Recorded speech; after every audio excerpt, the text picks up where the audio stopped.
This is unacceptable. It's unacceptable in America. It is unacceptable in Seattle.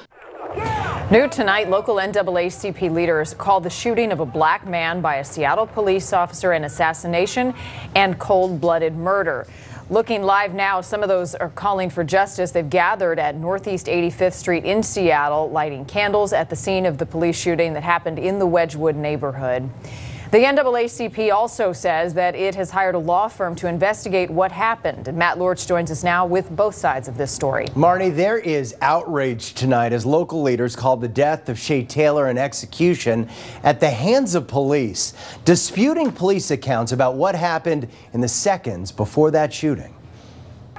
The head of the Seattle King County NAACP Shots fired. says what happened in Seattle's Wedgwood neighborhood on Sunday. This was cold-blooded murder. Get on the ground!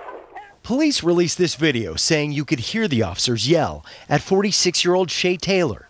They say he was armed and refused their commands, instead reaching into his car for a handgun.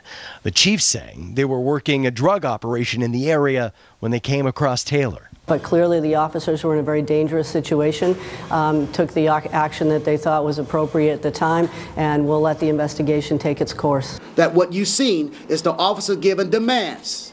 Raise your hand, get down, and he did exactly as the officer commanded. It was clear to me that they come with the intent to kill, not to arrest. Police released this picture of a handgun and talked about Taylor's record, saying he's a convicted felon who isn't legally allowed to have one. They also released pictures of the crack and heroin they say they found on him. Unfortunately, rather than evaluating what they could have done better, a slander campaign seems to have been launched. It appears from the briefing I've received that the police officers acted appropriately. For now, the mayor is standing by the police department. Taylor's brother says the police shooting has become a sad American reality. So I wasn't shocked that they would get out and, in my perspective of things, kill my brother.